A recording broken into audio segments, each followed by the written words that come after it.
on met une jeune enfant gâtée à pleurnicher sur comment son enfance a été détruite. Mettez-vous à la place d'un enfant à Gaza, au Yémen ou ailleurs et qui voit ça. C'est du délire total. C'est-à-dire que la petite enfant, fille de cantatrice suédoise et d'acteur dans l'un des pays les plus confortables au monde, se présente devant l'une de la principale institution internationale, devant des chefs d'État qui l'écoutent et qui l'applaudissent, après qu'elle ait sorti une chose aussi grossière, aussi insultante pour le bon sens, pour l'humanité, pour les enfants qui souffrent réellement, car il y a des réelles souffrances.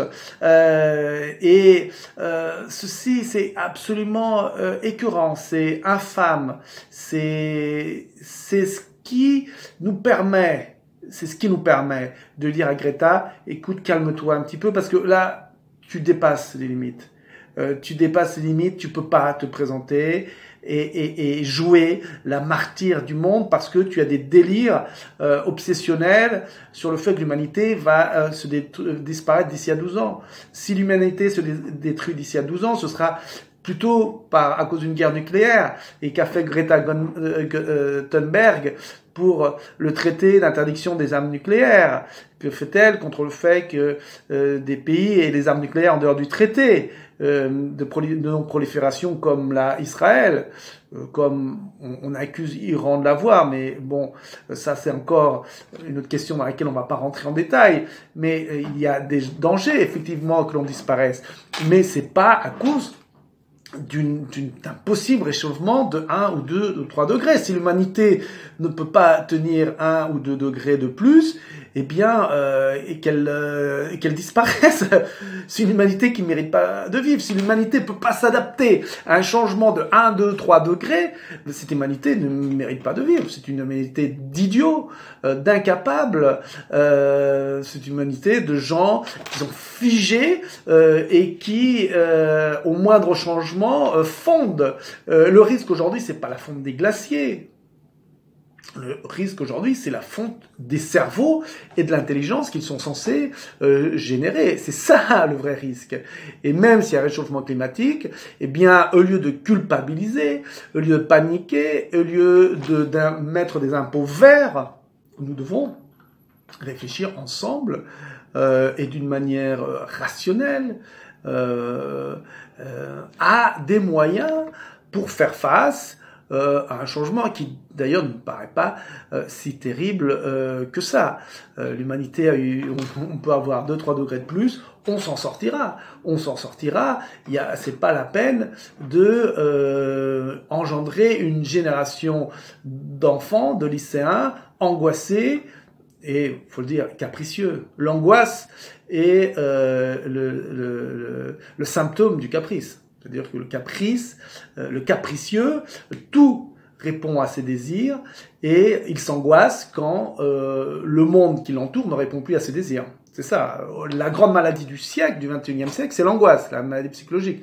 Le 20e, c'était les neuroses et le 19e siècle, c'était l'hystérie. Il y a des maladies qui correspondent à l'époque, et l'anxiété, c'est je suis le centre du monde ne va pas comme je veux, et évidemment, comme j'ai jamais appris à me remettre en question et à m'adapter aux choses, mais ce sont les parents, les adultes qui m'ont adulé, qui m'ont mis au centre de toutes les attentions, je suis incapable de comprendre que parfois, c'est à moi de m'adapter comme un individu. Donc l'anxiété, quand quelqu'un me dit cette personne est anxieuse, je me dis oui, cette personne est anxieuse, cet homme et cette personne est capricieuse surtout. Bon, je vous laisse là car il y a tellement de choses que l'on pourrait dire et juste il faut que nous résistions, que ce soit en faisant une vidéo, même s'il y avait 2 douzaines de personnes qui les voient dans votre vie, il y a un acte de résistance car nous ne sommes plus en train de résister à la venue d'une tyrannie qui s'approcherait, nous sommes déjà dans la tyrannie. La présence de cette jeune adolescente à l'ONU illustre d'une manière incontestable que nous sommes arrivés dans une tyrannie douce. Ce ne sont pas des hommes en uniforme, ce n'est pas Pinochet, ce n'est pas ce type de personnages qui vont venir nous dominer, ce sont des jeunes adolescents ou des personnes au visage enfantin ou des gens qui seront issus des minorités comme Barack Obama. Ça a été parfait d'avoir un noir président des États-Unis. Il a pu faire tout un tas de choses. Tous les gens, tous les bobos ont su qu'est-ce que c'est bien un président noir. Oui, c'est bien d'une certaine manière, mais si c'est juste une façade, le nègre de maison qui est là pour faire passer des pilules que d'autres n'arriveraient pas à faire passer. Non seulement c'est pas intéressant, mais c'est dangereux. Mais c'est ce qu'on nous fait passer constamment. C'est ce qu'on nous fait passer avec cette jeune Suédoise qui, à mon avis, à un moment donné, va craquer